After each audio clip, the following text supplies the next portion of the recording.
جب بھی یہ میاں بیوی اپنے بچوں کے بارے میں کیریئر کی فکر کرتے ہیں تو کہتے ہیں بیٹے یہ کر لے، یہ کر لے، یہ کر لے، تیرا کیریئر بن جائے گا، اور منزل کہاں تک؟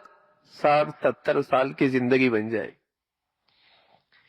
یہ کیریئر اگر کافر کا ہے تو سمجھ میں آتا ہے، اس لیے کہ ان کے ہاں اس کے بعد کی زندگی کوئی نہیں۔ ہندو کا ہے تو سمجھ میں آتا ہے ان کی اس کے بعد زندگی کوئی نہیں۔ سکھ کا ہے تو سمجھ میں آتا ہے کہ اس کے بعد ان کی زندگی کوئی نہیں۔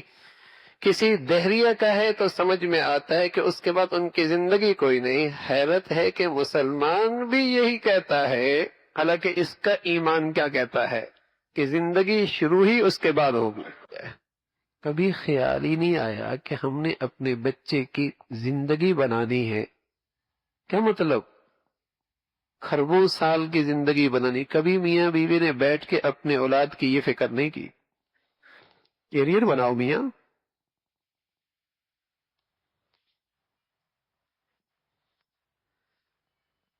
وہی بیٹا اگر اسے یونیورسٹی میں ڈگری نہ ملے، ناکام ہو جائے، سر پکڑ کے بیٹھ جاتے ہیں، بچے کا کیریئر خراب ہو گیا۔ وہی بیٹا بالغ بھی ہو گیا، بیٹی بڑی بھی ہو گئی، نہ حیا کا جوہر اس کے پاس باقی رہا، نہ اس کی زندگی میں نماز رہی، نہ اس کی زندگی میں شباب اور پاک دامنی ماخوذ ہوئی۔ احساس ہی کوئی نہیں کہ اس کا تو کیریئر تباہ ہو گیا۔ کوئی رویا ماں، کوئی روئی ماں، کوئی رویا باپ کہ میرے بیٹے کا کیریئر تباہ ہو گیا، فجر نہیں پڑتا، میری بیٹی کی زندگی برباد ہو گئی، اس کی زندگی میں حیا کوئی نہیں، غیرت کوئی نہیں، ڈگری نہ ملے۔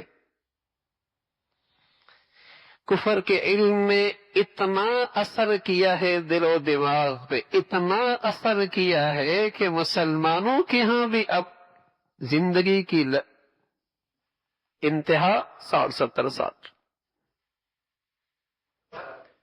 کتنے لوگ اس پریشانی کو لے کے آتے ہیں، کاروبار نہیں ہو رہا۔ کتنے لوگ اس پریشانی سے ہیں کہ چلتے چلتے کاروبار کو پتہ نہیں کیا ہو گیا۔ کتنے اس پریشانی کو لے کے آتے ہیں، بیماری جان ہی نہیں چھوڑتی۔ اسے ہم پریشانی آج سمجھ رہے ہیں کہ زندگی خراب ہو رہی ہے۔ کوئی نہیں پریشانی سمجھتا۔